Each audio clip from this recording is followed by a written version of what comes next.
Whether you keep them in your home or love to see them in theirs, these are the creatures that bring us all together. Reptiles. We're going to be delving into the experiences of reptile lovers from around the block and around the world. This is the Reptile Talk Podcast.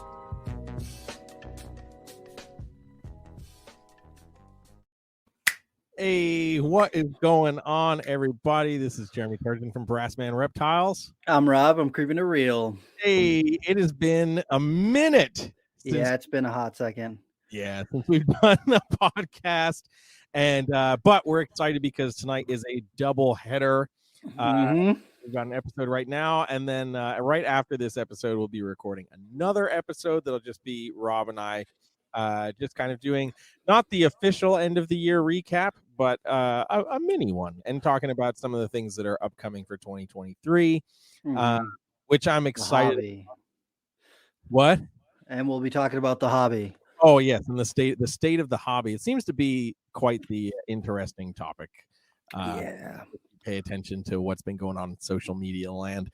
But want to give a shout out to everybody that's already in the chat, both YouTube and Facebook. Thank you guys so much for already tuning in. If you're on YouTube, you know the deal. If you feel so inclined, feel free to drop us a super chat. And of course, we'll highlight that and answer whatever question you might have, or, if you want to shout somebody out or whatever. So just, man, I'm just super excited to be back. It's been pretty crazy. So how have you been, Rob? Things been good? Crazy? Yeah. It's the herping has definitely slowed down as we're getting towards the colder weather, and it feels like North Carolina just like it was like summer, boom, cold ass weather. And so I've been not stressed, but I've been like, why am I not finding snakes? I'm just finding the fossorial stuff again, and it's like the first week of November is when I moved to North Carolina. So that's what I started here herping, was just like whatever I'm finding right now.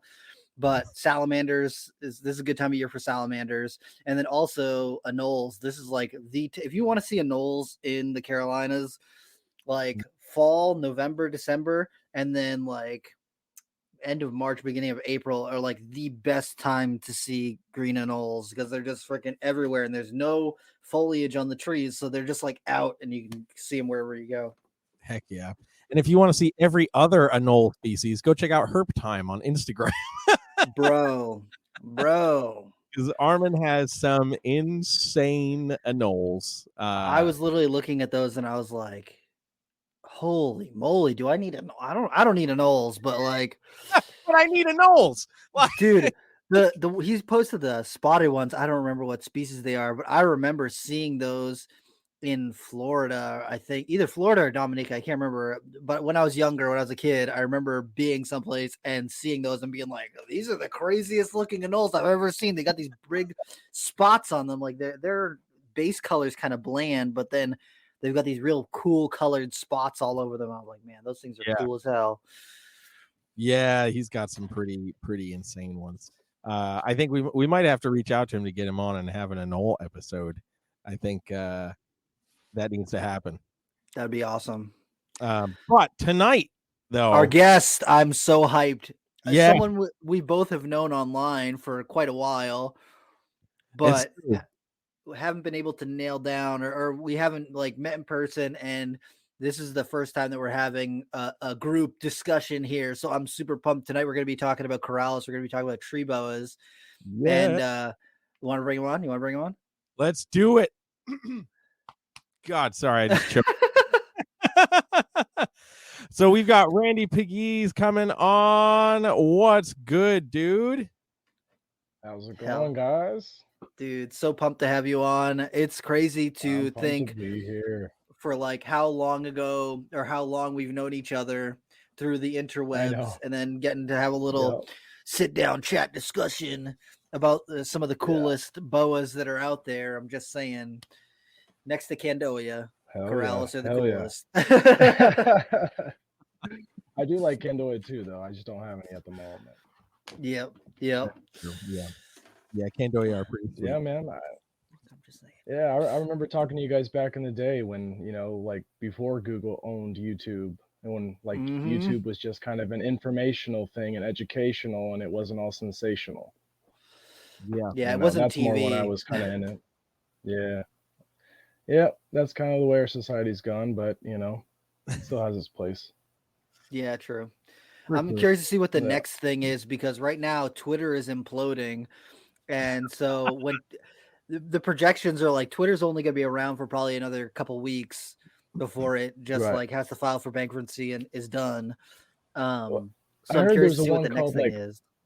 Rumble maybe or something like that. I'm not Yeah, sure. Rumble. Yeah. something like that. I don't So know. there'll be competitors out there, Yeah, yeah. It's the wonders of the metaverse. No, I know. no. Crazy to think where we'll be in 20 years, though. Who knows? For real, because people are going to be listening to this even in 3 years, and they're going to be like, "Rumble? What do they mean? That's like everyone uses Rumble. Come on, what the fuck?" I know. So what's up, man? What do you guys know? You guys want to talk about tree boas first? You guys want to dabble a little bit about Dominicans too? Is that okay? I'm down, because we had Chilabrothorus at Nerd, and I was not directly raising some of those babies, but I was helping out raise some of those babies, and they were kind of a pain in the butt to get started. Yeah. Once they were started, they're okay, but getting them started was a pain in the butt. Yeah, I had 2 litters this year, and to be honest, I haven't had any pass on me. I kind of knew going into it like what I needed to do, and I needed to just be patient. Some of them it took almost 2 months before they even took their first meal, but I was okay with that, Yep. Some people panic. I think we get in our own heads, and that's the problem, is we mess it up. And I'm so busy. I got 5 kids, I got 2 businesses, and like 60 plus animals. So I have to prioritize my time, and I can't be in this room all the time like I'd like to, but that's probably good for the animals. Yeah. Honestly, they much prefer it. When people are like, well, I really want to get into breeding these things. And I'm like, well, first off, you cannot be taking them out every day to take a picture of them. I know that you want to take pictures of your animals and they're really cool, but they're going to do so much better breeding wise if you just leave them the hell alone. Yes. Well, I know. I get stressed out. People are like, hey, I got kids, can they come over and hold your snakes? And I'm like, I don't own my snakes. I do, but it's a different situation, I get stressed out even when my photographer comes over, it's just, I don't like putting them through stress that they don't need to be in. Yeah, exactly. It all boils down to that stress factor. Yeah, it does. It's hard on reptiles, it'll actually kill them, and people don't realize that. Yeah, exactly. That threshold, and it's crazy because that threshold really does vary so greatly per species. So you really need to be in tune with what you're working with and really know when that's a problem. Oh, great timing for lighting. That light. I know. Had an idea. I know. My bad, guys. You're good. But anyways, no, because the power went out here, so all my lights are all off. I need to get those wireless ones and stop being old school. Yeah. Yeah, when you can just walk in and you have like a little pad on the wall, like on a little Velcro piece, and you can just be like boop boop boop, everything comes on, and then just like doot, everything turns off. It's very I know. I'm just old school, it's like I got an old dog and new tricks, It's hard. Yep. Yeah, true. I'll get there. So I wanted to ask for the pairings for the Dominicans, what phases did you pair to make your offspring? Because I know that there's like pastels, there's the red ones, there's the more browns and all that sort of stuff. So what was the pairings that you did? I heard you talk a little bit about it on I think it was THN, but I just wanted to ask and get down to the nitty gritty. Yeah, so what I did is, everyone's focusing on the reds, the super reds, Paul Bodnar does those, and they're gorgeous, Chad over at Golden Coast Exotics, he has some like superb, like his are probably some of the best in the country, they're gorgeous. But what I wanted to see is a little diversity, and a lot of people used to call them, Haitian boas. But it's actually the same species. I mean, they really should be called like a Hispaniolan boa or something like that, because it's just maybe locality differences, or it's not a separation between species. They're the same thing. So I wanted to see more of, I saw these, what people were calling pastels. And it looks very similar to like maybe a Brettles python pattern, very rich, rusty red colors. And I like that, but it had cream color in between all of that. So the contrast was nice. And I thought, well, maybe, someone could work with this and produce something nice. So I have a pastel, and I paired up with another pastel. Cool. I really wanted that pair to go. And then I had 2 red males. They're brothers. One of them I called Deadpool. A lot of people know that one. But I paired both the males up with Pumpkin, my orange female. Ooh, so that's cool. Yeah. And it's cool to see because, I talk to people, and some people do straight pairings, and other people will do group pairings. Like I know I've talked to, Vanessa Crutchfield and stuff, and they like to do group stuff and leave them together all the time. And people like Chad like to really stick with the pair so they know what they're getting. But I figured they're brothers. They have pretty much the same genetics. They're both red. Who cares, Yep. So it was just cool to see them, though, because both these males were wrapped over the female tight for months. Man. They didn't want anything to do with anything else. And I just kind of watched them just like any. I figured, I'm just going to treat them like any normal bode species, just kind of, when we get a storm front or we get a little cold front come in, I just open the window in here. Yeah, I open the window, throw them together, and I hit Chad up, and he's like, yeah, just leave them together for a while and see what happens. And I saw locking happen, so I started pulling some of my other pairings, Amazons and green tree pythons, because I was like, if I get all of these babies to go, I had like 5 pairs, and I'm like, no. So I was like, let's just focus on the Dominicans. Yeah. And then like their ovulation was a little questionable to me because I haven't seen one yet in this species. But when I saw them both donut curl underneath the heat every day and then retreat every night, I was like, oh, okay. Both are going at the same time. And I don't know if you guys heard on the THN, but like the way I found them was, the mom was almost like hiding her babies from me because I didn't want to bother them. So I just make sure they have fresh water, and I have big cork rounds and stuff in there to kind of give them cover. And, one day I was just like, oh, I haven't seen them in a while. And I looked down and I saw a baby in the water bowl. And I was like, oh my God. And I go in there, and the mom's like wrapped up around them.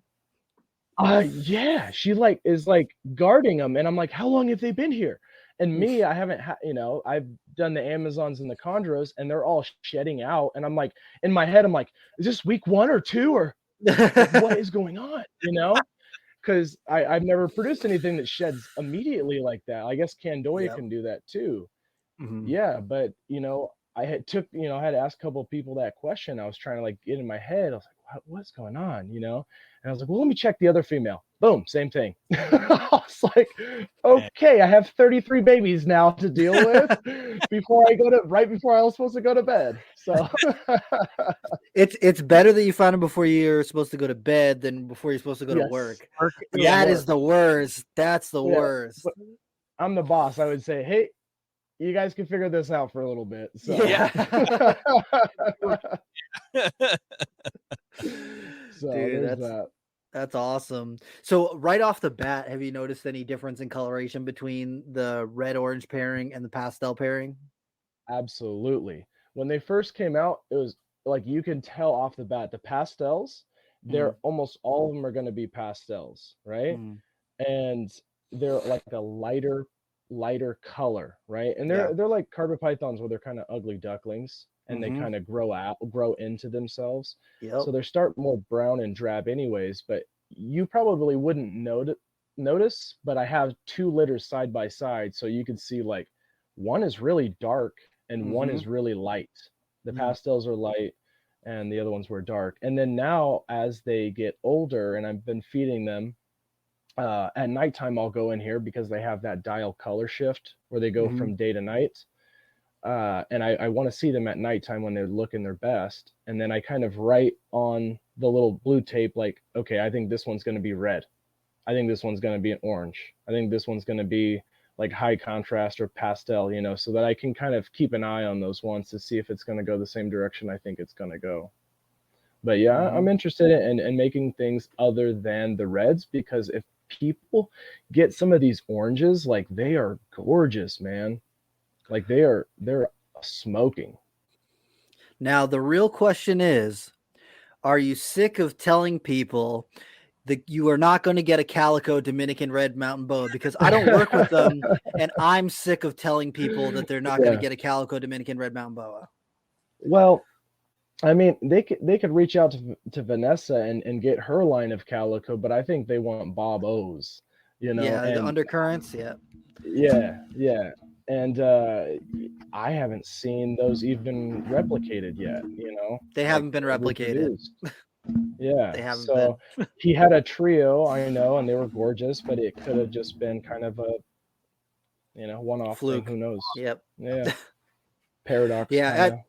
I think it's so funny because whenever I hear people say, "Oh, I want to get a Dominican red mountain boa," like, that's my dream species, I know that they're probably talking about a calico, and I'm like, there are cooler ones than just the like, don't get me wrong. Yes. The calico is cool, but there are so many other variations of them that are just as cool. And they're like, absolutely. Well, I really want a white one, and it's like, well, you're not going to get it. It's well, like good luck. Like, yeah, even when they were for sale, they're 30 grand or something like that, you know?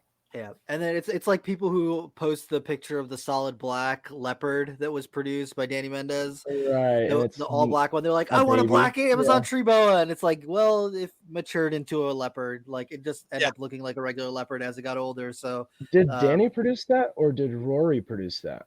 I thought it was Danny. Well, here's the deal. I'm pretty sure I saw Danny say that he produced it from a leopard to leopard pairing. I think it was Rory. All right. That would, I mean, it would make sense. Danny's more of the tiger guy.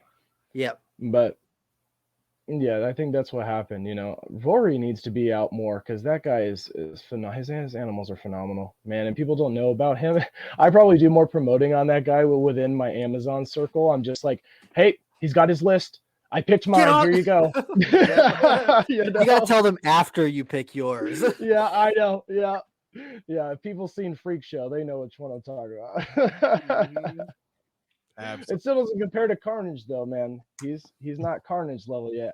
How's that animal doing? Man, that male is doing spectacularly well. I just fed them. I wanted to, so I've been home for the week, and I've been trying to catch up on like rest, because I spend so much time on the road. But I said to myself, I was like, I got to get new pictures of Carnage, you know. And I never got pictures of Carnage. And then what the hell did I do today? I fed everything, and I leave again on Monday. Everybody will get Christmas pictures. Everybody's going to get an Christmas card, and it's going to be Carnage. We better see it. But we better see it. Yeah, he's doing great, man. He's doing great. I certainly enjoy staring at all of my Amazons, but he's definitely got the. Isn't it nice, especially in those black box cages, man? That was looking good. Yeah, that's dope, man. I loved it.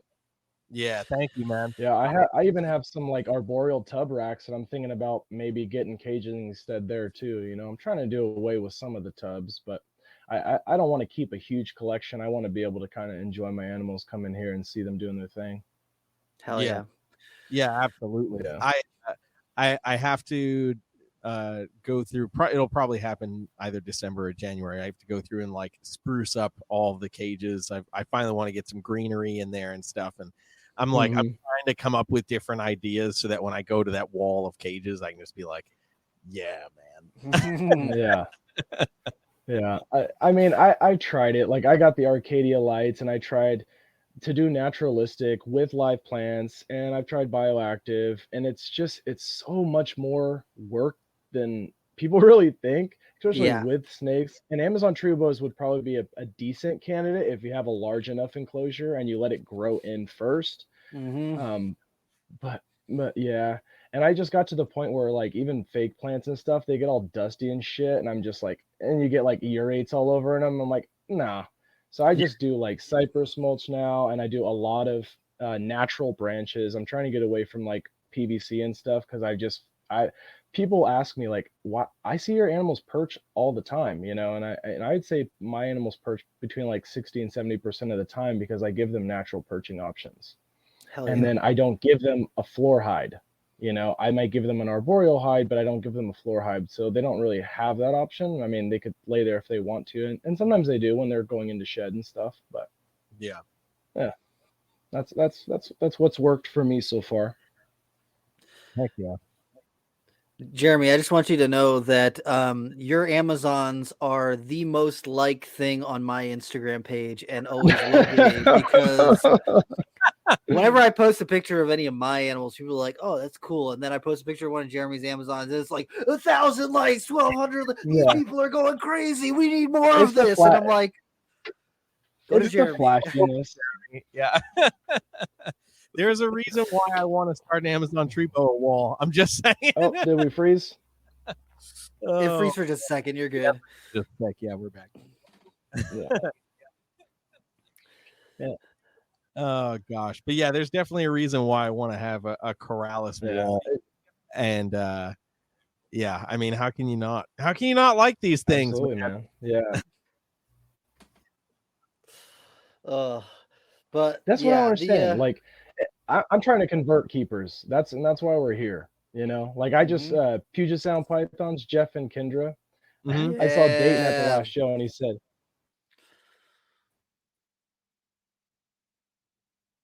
"Oh, it did freeze." Oh, now we froze. Yeah. Butt scratcher. At least it's a good face.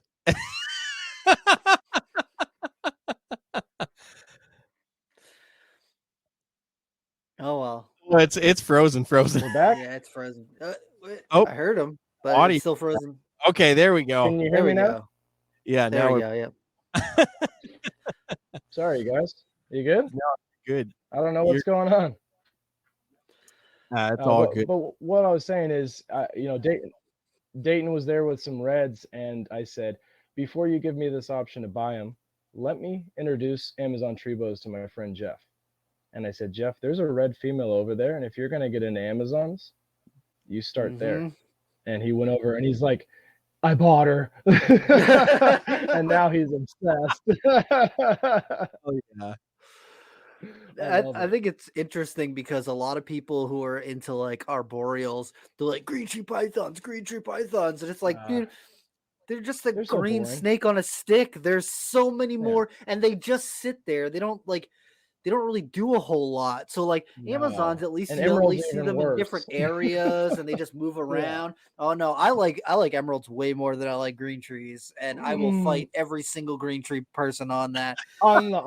See, I'm not a green tree person. I just have them, like I don't really consider myself like a chondro head, I just like to keep them, and I breed them here and there, But I don't know what it is about emeralds. I think their face structure with their heat pits is too exaggerated for my liking. I love that. It looks like it's like oh my god, what the heck is it called? No, oh man. That's great. It's like, it's like curled. It's like HP Lovecraft. It's got like all these like crevices that are deep, and it's just it looks like it wants to like eat you. And I'm like, yes, that's so freaking cool. Like a dragon, that's for sure. Yeah. And then green tree pythons they just look like their face looks like a ball python to me. It's just like round, and they got these eyes, and I'm cuter. like, yeah, I don't like that. I hate that. None of that. I don't want it. I saw that you were celebrating the green tree ball python hybrid, though. What is that real, or is this like a joke? I'm trying to figure out. It's real, but it's I heard that it's I'm actually interested. Carpondro bred to a ball python. Okay, so that makes sense because it looked like a carpet. Like one of them looked like carpet features, Yeah. So I was confused. I said maybe they're just mixing babies up and trying to present it as that, but okay. Yeah, that makes more sense. Unfortunately, makes me sick to my stomach. Yeah, I'm not really into that stuff, but I'm also curious, right? I mean, even if Rob doesn't want to like have them, if it grows up and looks cool, he'll probably be like, okay. No, bye. nah. No? I'll feed him. I'll feed him to Alright. king cobras. It- I just don't understand what the need of that is, but hybrids just don't appeal to me really. It's Like arboreal ball python. That people Mm, just want to be original, I think is what they're doing. They just want to stand yes. out, and Yep. sometimes it's just like, but you're doing it at the expense of what, Like, Yeah. come on now. Uh, exactly. the only hybrids that I am somewhat okay with are the Emerald Amazon hybrids because one, they're naturally occurring, Mhm. and two, they're actually interesting looking They are. compared to a lot of the other hybrids. Yeah, the one John Martin used to have are just smoking. Bro. Yes. Mhm. Yeah. Thank you, James Hill Jr. Hey, Appreciate you, Right man. on. thank you, James. Starting off with helping Jeremy get a new laptop. Thank you. I'm trying to snag one Black Friday. Oh yeah. Remember to hit that like button, y'all. Yes, thank you very much. Please hit that like button.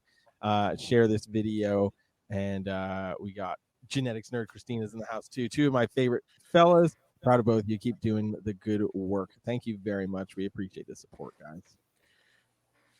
Hell yeah. Right on, man.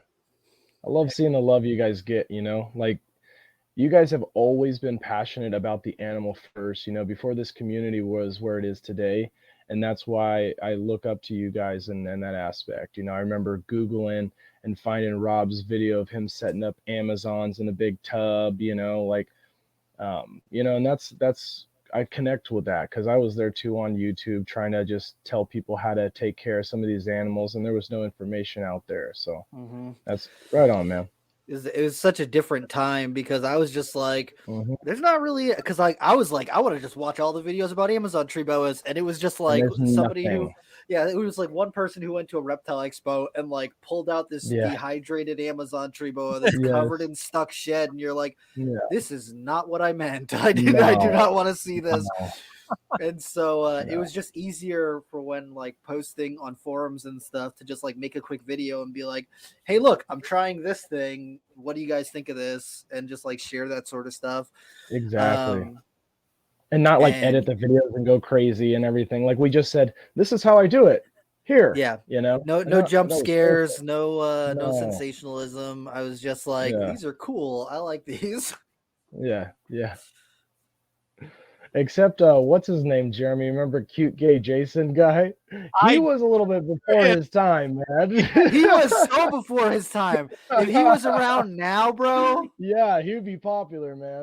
The crazy thing is, I haven't seen a post of his in a long time, but probably like a year ago, I think it was he and I spoke because we were still friends on Facebook. Oh, right. And I was like, dude, do you like keep anymore? Like, what's going on? And he's like, nah. Yeah. Like kind of ended up kind of phasing out of it. But yeah, no, man. I read everything, man. Yeah, and he had some crazy emeralds and chondros and Burmese and rainbows. Like, damn. Yeah, man. Yeah, he had some crazy stuff. Oh yeah, he walked me through. I had Greg Maxwell's book and Jason. And he kind of just, hey, this is what I did, and I took albinochondro.com, the Damon Salce's like igloo cooler, because I didn't have enough money to get all that other shit. But I made it work. Like, people look at me now and they're like, you produce chondros in a red igloo cooler? And I'm like, yeah, it does, buddy. You had to do what you had to do, Yeah. And I just, I decked it out, but it worked. It was pretty consistent. I'm actually more worried about my new one, because I haven't produced chondros in the new one, and it's fancy. So yeah, we'll see. I think that's almost like a falsified narrative of the industry today, where like you need to have the newest, nicest, shiniest thing to be able to keep, and it's like no, man. I mean, yes, it's great to have nice caging, absolutely, but just because it's nice and potentially functional doesn't mean it's the best thing out there. If you've been doing it for a while, you have some tried and true products, like this most recent trip that I did back up to Nerd. Kevin had got some Habitat Systems Unlimited caging. And Mm. like, you don't see those anymore. Like those No. ass old school Absolutely. caging. And I kid you not, they look like they were just built yesterday. And I'm like, oh my God, but these cages are like 15 20 years old. Yeah. 20 Yeah, years they're old. like double walled, right? Yeah. Mhm. So Yeah. I was staring at these and I was like, man, they don't make them like they used to. Yeah, absolutely not.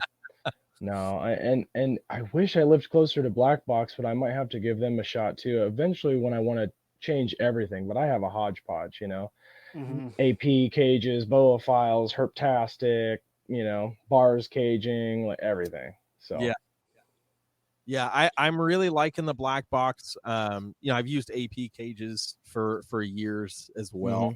I even used Boa Master stuff before he made the jump to PVC, which pissed me off. I like a huge melamine order with him, and then like 2 months later, he's like, new PVC line, and I'm like, you. But yeah, I think there's a lot of great cage manufacturers out there. I certainly have really been enjoying my Black Boxes, but the one thing I do like is times have progressed and more people are diving into different facets of the industry. Yeah. There's a lot of great cage manufacturers that are out today. And that's needed, man. Yeah. Absolutely. 100%. Yeah. 100% needed. Yeah, all that accessory stuff, even rodents, man. I wish there was more rodent breeders. I don't want to do it. Yeah, I've got my few of them here, and woo. Mm-hmm. Yeah, no, I just go hit up Jeff and Kendra. At least my collection's small enough they could take care of me. So, and they're friends. I'd rather give them my money. True. Yeah, True. Absolutely. I just want to highlight this real quick. Amy, all the way from Amy. I'm poor at the moment, but here's a few bucks for it. Amy, you're amazing. Thank you so much for the support. We really appreciate it. All the way from Australia, checking us out. We definitely really appreciate it. Hell yeah. For so Dominicans this year, Amazons. I really want to talk about some Amazon genetics because me and Jeremy were talking about this. What was it, yesterday or whatever? Yesterday, whatever. But we were looking at a bunch of new genes have been popping up in the crested gecko world, and we were just talking about how crested geckos have been bred very heavily for the last 10 years, and then all of a sudden now there are just all these new genes that are popping up. And I was telling Jeremy that in my opinion it probably has to do with when crested geckos first kind of hit the market, and for the ramp up of people breeding crested geckos, they basically just said it's all polygenic, it's all just random, it's all a crapshoot, you're never going to figure it out, just breed them, and if you get ones that kind of look a little bit similar, you might produce stuff that looks like that. And I think that really put a damper on people's ability to pick out certain genes and be able to work with their line breeding, and that really hasn't started to pick up until now, like the last maybe 6 or 7 years. And yeah, exactly. But Amazons have a very similar mindset where people are like, it's just random, you can't figure it out. It's not. No, it's all and some of it is, but most of it is not. And we just need to work with it. It's like when people first saw these things in ball pythons that had less like traits that stood out as obvious as Amazons did. I don't understand. I'm like, do you people not realize that Amazon tree boas could have more genetic diversity than ball pythons can? Like the potential with them is actually greater, but no one has taken the time to do that. Like you cannot get the colors as a base morph for ball pythons than you can for Amazons. Like it is intense with Amazons, and just a couple generations it increases. What's up, Noah? With on it. Yeah, man, but we talk about that all the time. We make that, comparison with the crested geckos, There's a lot of stuff. We got some buddies that actually they'll take pictures, or save pictures of each different phenotype that we've seen in the hobby, and we're trying to categorize them. Not necessarily that they're all genetic, but just to kind of say like, okay, these ones are all coming out like this. when they're bred to this, and this happens, and we're just trying to like, we're watching the Amazon page, and we're looking at history, and we're talking to people that've been in this longer than us, and we're trying to figure it out. It's going to take a long time, but that's why I like it. Like I like a challenge. Yeah, and So one of the things that kind of sucks now, that a lot of people who are newer to Amazon tree boas might not know, but there used to be a forum called Amazon Alliance where it was like Mhm. just hardcore Amazon people.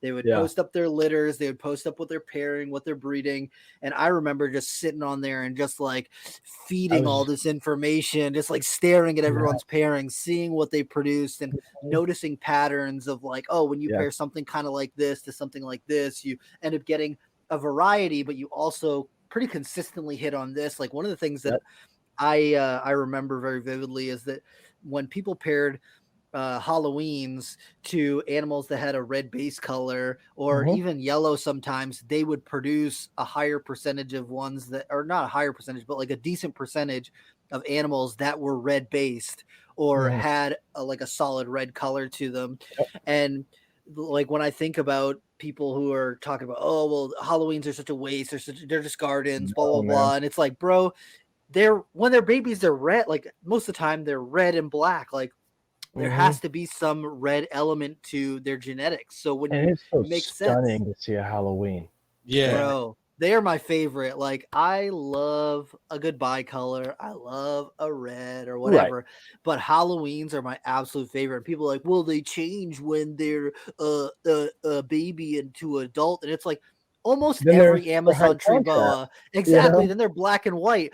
Yeah. Halloweens are one of the only Amazon tree boa phenotypes where you can have a baby and know exactly what it's going to look like as an adult, Yeah. because you can have solid colored animals as babies that develop pattern as they grow or Mhm. develop a second color as they grow. You can have animals that are bicolor as babies and then they end up being tricolors or end up getting black patterning on them. Yep. There's Absolutely. there's so many different ways that they can grow and change as they're becoming adults, Yeah. that Halloweens are one of the only ones where you're like, oh, this is what it looks like as a baby, that's what it's going to look like as an adult. And like I remember I got in a huge argument on Amazon Alliance with everyone on there because they were talking about doing an Amazon registry, which is like now we're just seeing I think Morph Market's coming out with something, and then Kabelka just Right. came out with something like that too, which I've Mhm. been like since then I was like, this is such a good idea, especially for Yeah. polygenic stuff like Amazon's.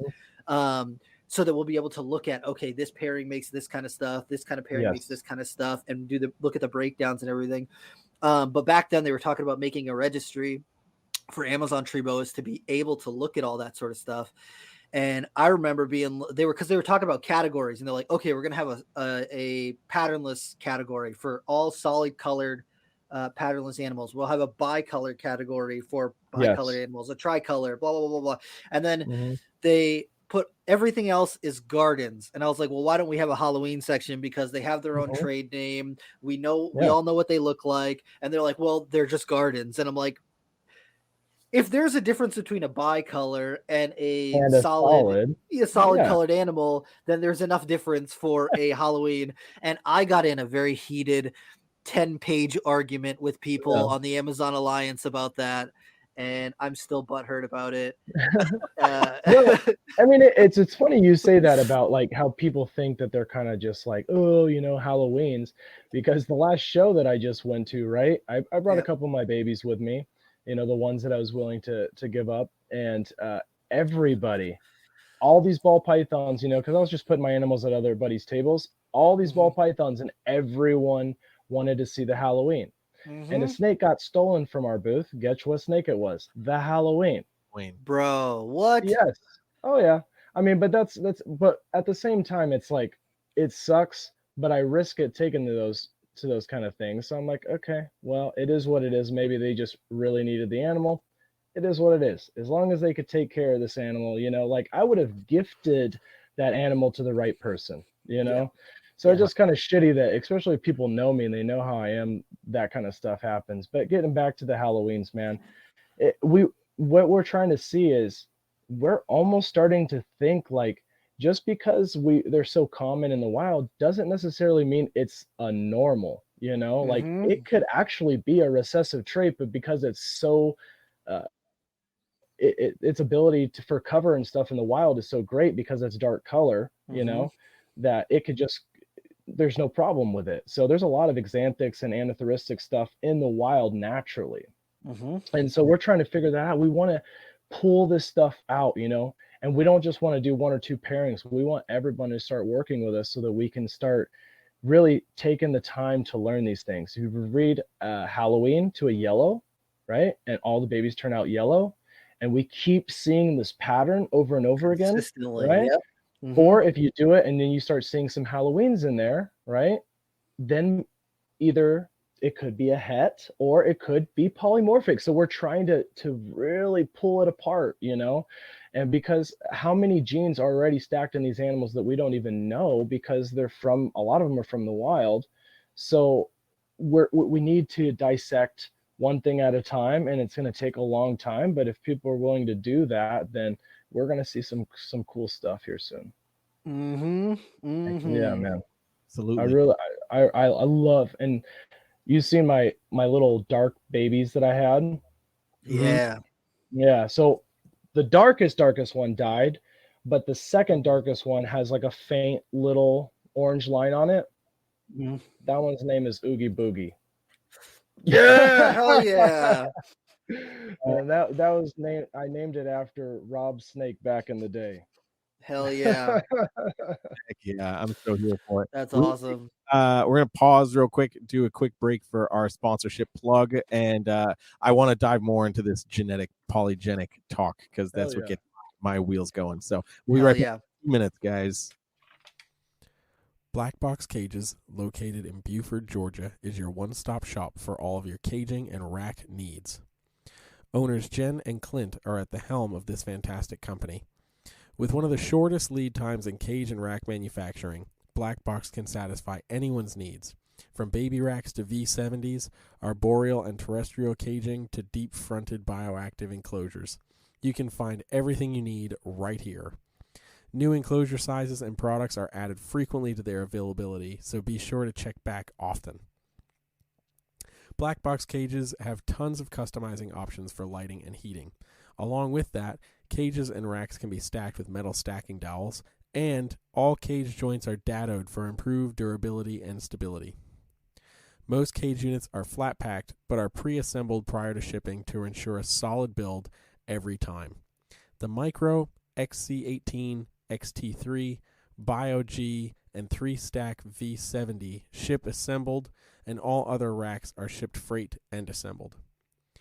The XR16 and XR20 model racks allow keepers to mix and match tubs. Fitting both Vision and Freedom Breeder tubs, you can mix the V15, V18, and V35S tubs, or the FB5, FB8, and FB35CV SC tubs.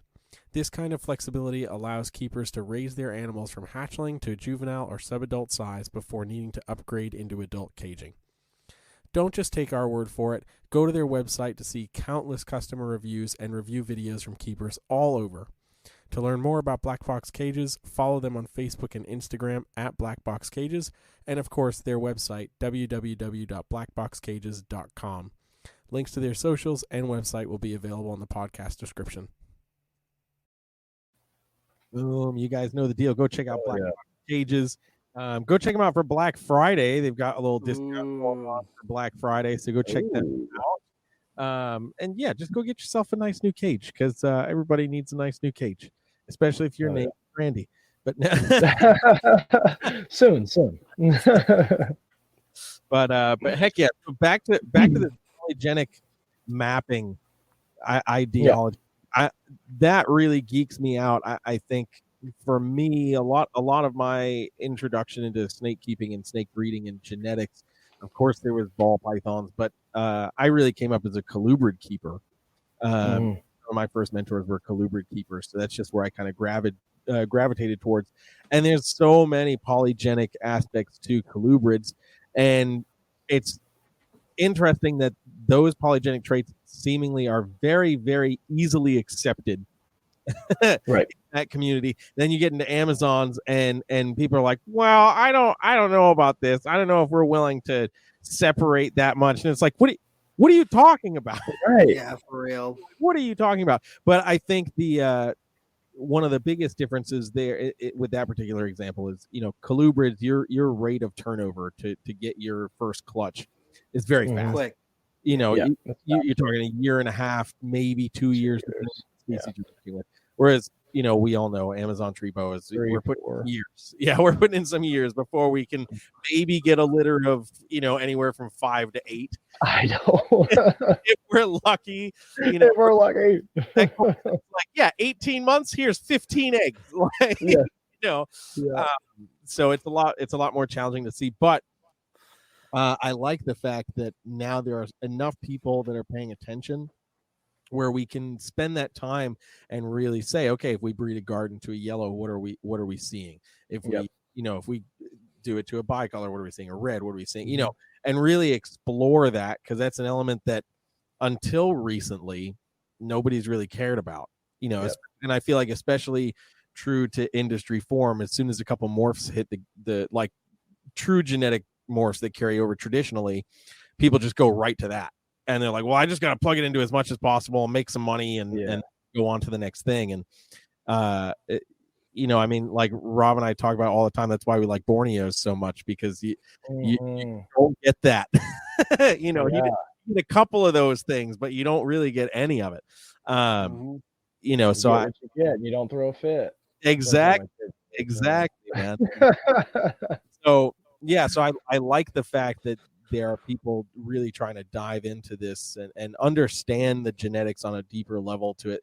Even if we never understand them 100%, just to get a data set where we can say, okay, theoretically, you should see blank. You can make an informed decision based on that kind of information. And I think, at the end of the day, we all want to have some kind of idea of what's going on. Oh yeah, and it's gonna start with the flashy stuff, right? Work with the reds. Yep. Oh no. You there again? Yep. Yeah. I've got freeze again a little bit, but you know what? I gotta tell you, we've had people freeze, and the frozen face that is is horrible. What was it? Frozen. Great. They've been he's like perfect frozen face. Both times. I don't know how you've done that, but kudos to you, man. He's like, I'm handsome, I'm debonair, I'm all that there is.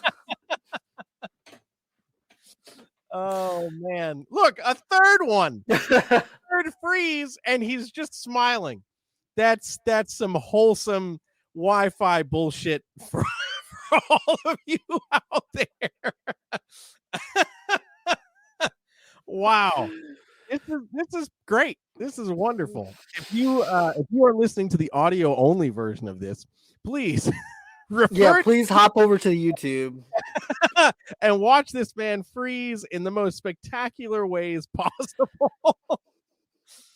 It's like an Abercrombie model. He's got the smile. He's just like, oh man, that's wonderful. Okay, we're gonna add you, Randy. Look at old Randy's face. All right. It's perfect. All right, there. Is it? Gone. Are we good? It was perfect. I'm like, a third one, and you're just chilling. I said I'm gonna get out and come back in. Hopefully that helps. So yeah. All right. But anyways. That's great. All right, okay. I need an honest opinion, because this gets people in the Amazon tree boa world very heated. Very heated. Gulf Coast leucistics. What do you think of the leucistic Amazon tree boas? Because all these hardcore Amazon people are like, that's stupid. Amazon tree boas have color. That's the only reason they're cool, and you're taking away the only reason they're cool. I think a white Amazon tree boa would be phenomenal. But I think we have to look at a lot of other species that have produced white snakes and realize that sometimes other problems kind of arise with the genetics. So we need to figure that out. We don't know if that's the case or not yet. There is an all white carpet python. We don't dare go that route, do we? Yeah, You know what I it's mean? dead. It's Right. dead. And that's what we're talking about. So we want to see a healthy white Amazon tree boa, and it's going to be amazing. And especially if we could refine it and maybe get some of that freckling out and stuff too, I think it'll be phenomenal. Like an all white or an all black Amazon tree boa, like who wouldn't freaking want that? Yeah. All the Yeah. people who say that they're hardcore Amazon people. Why not?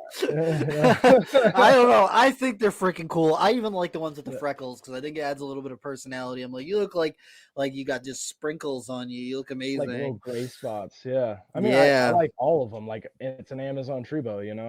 I really like all of them. But I think a lot of work needs to work with those. I don't know if Chris McQuaid is still doing that, or I know Dayton is planning on still working on it. Yep. So hopefully he can kind of give us some insight into that. And I really am crossing my fingers because I'd love to see a white tree boa, man. I'd snatch one up right away.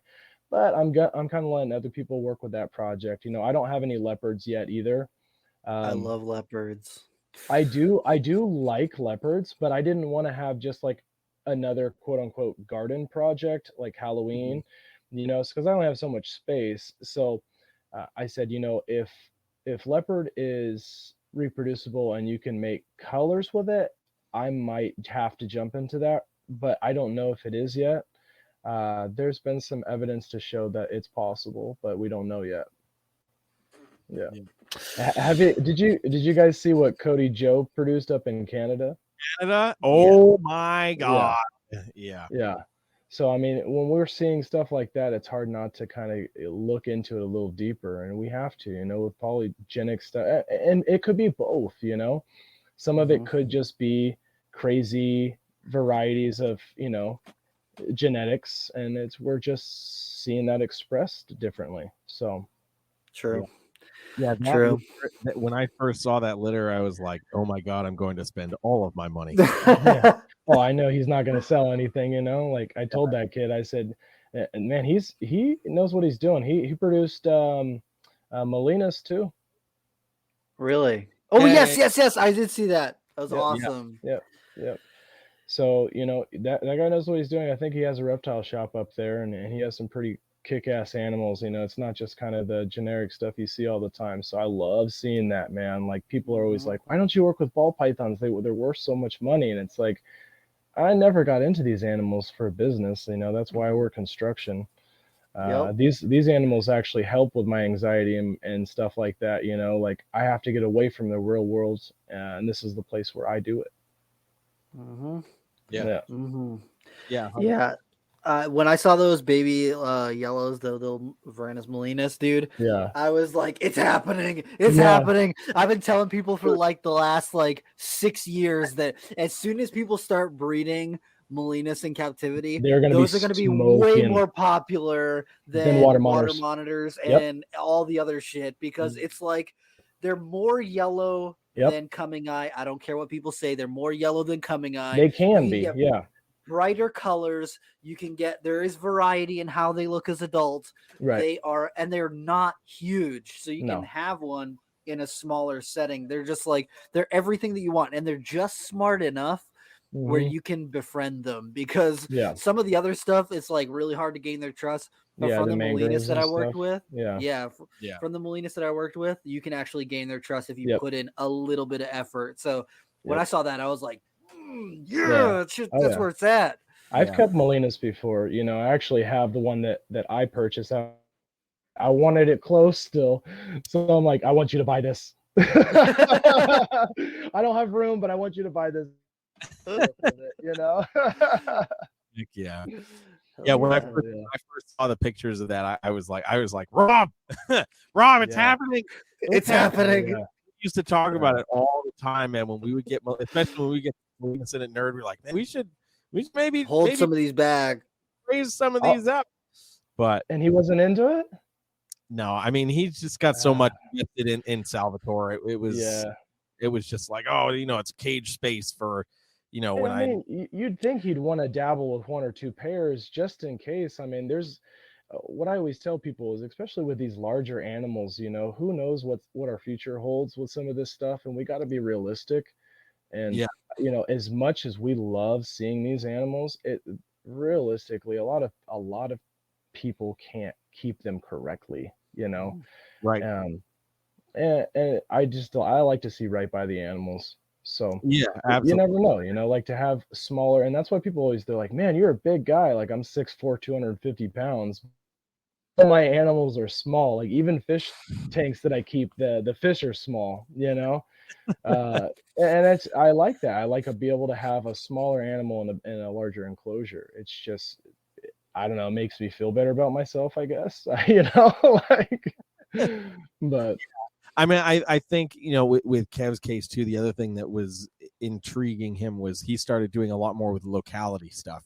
So he started working just the different localities of Salvatore that yeah, stay smaller.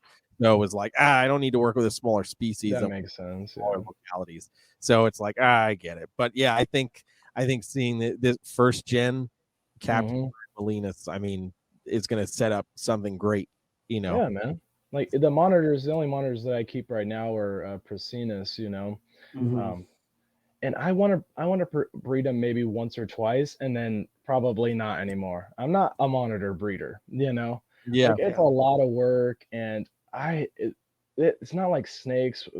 They could tear each other up, and the females go through so much stress, and you know, and they can get egg bound if they're too young. I mean, like snakes can too, but it just seems like it's a little bit more stressful on them. So, you know, I started with a 1.2, and I have a pair left, and it just sucks because you raise them from babies, you know, and everything's perfect, and you pair them, and the stress from breeding alone could do that, you know.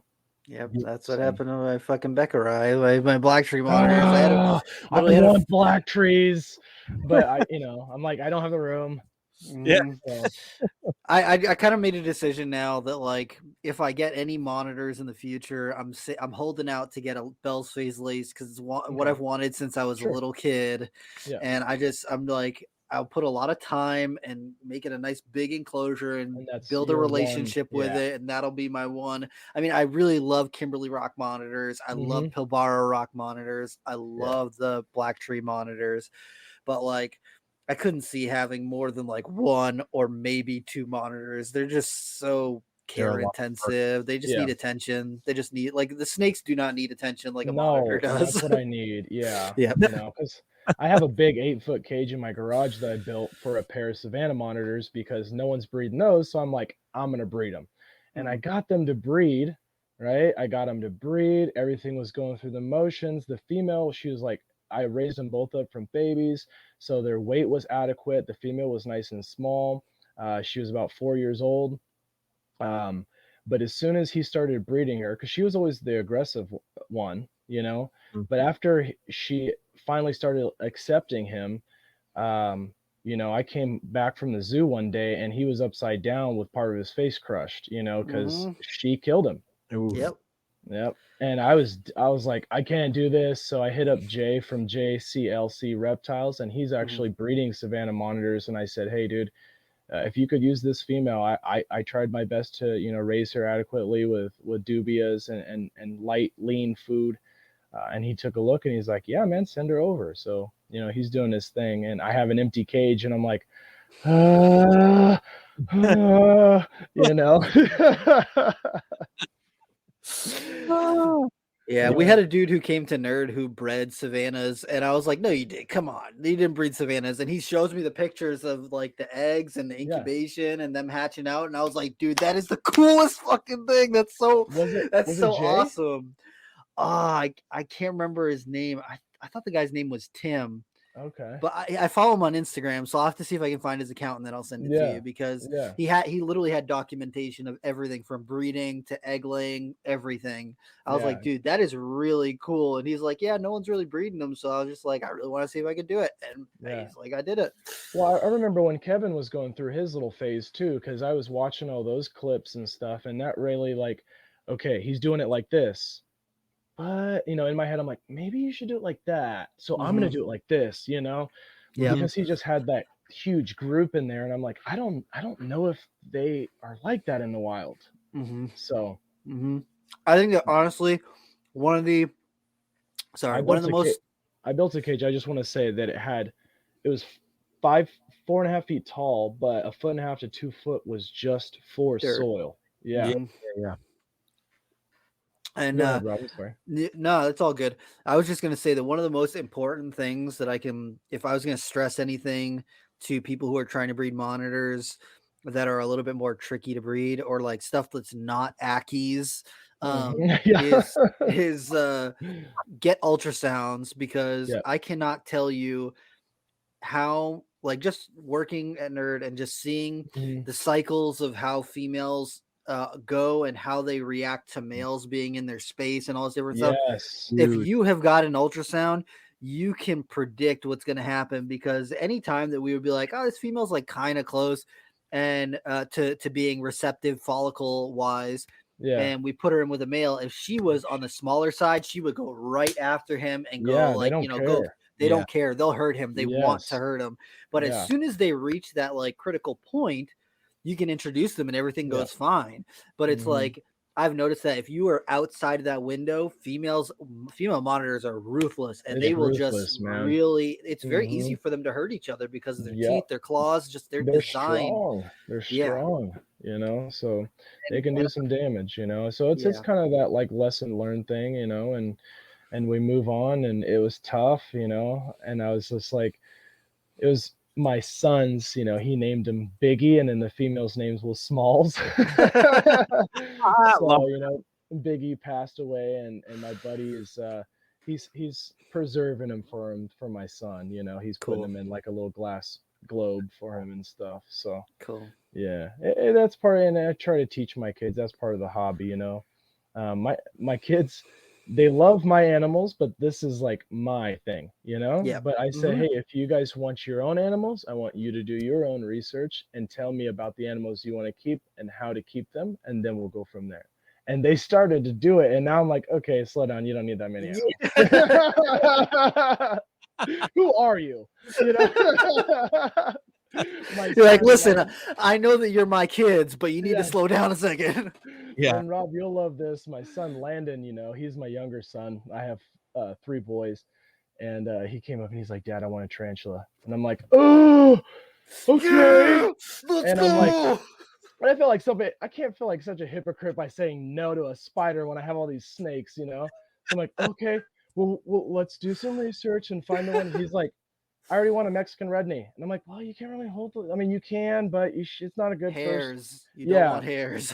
And so, you know, I took him over to Spider Shop, and you know, he was selling a whole bunch of stuff, and he walked Landon through it, and he picked his own spider, and man, he was obsessed, you know. And then he got, you know, tailless whip scorpion, all this other stuff, and I was like, Black Beauty stick bug. He just likes that kind of stuff, and I'm like, okay, I need to help, even though it's not my thing. That's his thing, and that's what I try to do for my kids. You know, if it's sports or if it's art or music or whatever, if I see them start to excel, I want to help push them, you know. Hell yeah. As much as possible. Yeah. Dude, that's badass. I'm just saying, spiders are incredible, and there's so many cool ones. I'm just saying. No, I'm like trying to show my son, like, this is how you hold it. Oh God, you know, like. And I'm in the bathroom over the tub, like, and a towel down. I'm like, okay, this is how you do it. No big deal. I'm like sweating. Like, why am I such a pussy? God dang it, you know. Like, I hold snakes all day long, and the spider just, yeah, he has a Texas Brown or something like that. And, yeah, a he Phonopelma. Yes, and he loves that thing. Dude, those are great tarantulas. They're really chill. So yeah, absolutely. Yep. That's cool as hell. I let him hold. Awesome. He holds it all the time, and you know, feeds it, and he's like, "Hey, Dad, it's not eating." And I'm like, "Well, man, might be in. Why don't you research that? You know, ready to molt." Yep. And that's what he's like. Oh, okay. It's cool to see them go through those kind of things, because you know, hell yeah. It's stuff that you might be kind of like jaded to, because you know, like we've been in this industry for a while, and you know, that kind of stuff. I want to see the fancy stuff, you know, like even the spiders. I was like, what about this Versicolor? You know, like what about this? You know, and he's like, well, I want one like this, and I'm like, okay, you know, this is your thing. Yeah, so, I like it. Hey man, that's awesome. That's cool as hell. Yeah. All right, so we just passed our hour mark, which is no big right. course. So Randy, you know the deal. Hopefully you know the deal by now. We ask our guests one final culminating question. What's that? So that question is, what in the realm of reptiles, be it something in your own collection, something you've seen online, somebody else's place, whatever, what in the realm of reptiles has you excited about reptiles right now? Amazon Tribos, hands down. Woo! And the potential where they're going, man. Like, we're getting good people starting to work with them. Like, you guys got to get Noah Ingram on here too. That guy Hell is yeah. pretty soon. He's going to have the ability to have like 20 to 30 litters a year if he wants to, you know, like it'll get serious, but we need the hobby to kind of have that desire so that there's that demand there too, so that we can keep breeding these animals. And everybody can enjoy them, you know. And if people think they're so bitey, man, like I try to show videos all the time, like they're not that bad. You really have to be slow with them because they're nervous. Like, and the nervous animals are going to be the quickest to respond, you know, because they want to get the hell out of there. Yeah. So I'll keep doing more videos where I keep showing people like, hey, you know, if you just kind of go in slow, don't go over them, don't push in their face, like it's like a micro scrub, you know, like a little, like you just you can even do the dance and raise it above your head, and that kind of calms them down. A lot of the same techniques work with the Amazons. Yeah, dude, they're freaking awesome. And honestly, as we get further into captive breeding, we're gonna see less and less defensive behavior from them because of the captive bred ones that I've seen. You get so many more that are just like you can just reach in and pick them up instead of doing the whole dance and all that sort of stuff. I have more that I could reach in and pick up than ones that I don't, you know. And the ones that I don't, it's like 2 wild caught ones that I got from Cam like back in the day that I am using to like kind of outcross stuff, you know. Right. Strengthen some of these bloodlines, maybe produce something myself. So hell yeah, we'll see. All right, man. So if people want to find out more about you and see some of your pictures of your Amazons and Dominican Reds and all that sort of stuff, where should they follow you? Please follow me on Instagram. You know, that's really where I do all my snake stuff. My Facebook is mainly for like close family and friends. Like I have like a collection of people that try to add me on Facebook, and if I haven't talked to you before, like I probably won't add you on Facebook unless I know you're like an Amazon Tribo guy or something like that, you know. Then I might be like, okay, this guy's tried to add me twice, I'll just extend it. But Instagram is where I prefer everyone to go. I'm more active on my Instagram with reptile stuff. What's your Instagram? You can go to it's Randal Pegues. It's 2 L's for my middle initial, RANDALLPGUES. So, and I have my name. My last name is the hardest one to spell. It's on the screen down here. So just type my last name in Instagram, you'll find me. Hell yeah, man. Thank you so much for coming on. This has been awesome. We need to do a part 2 because I'm not done ranting about Amazon Tribos. Hell yeah, man. I love it. Anytime. Hell yeah. Sweet. Good talking to you guys, man. Yeah, man. Hope you have a nice night. You too. Later, guys. See ya.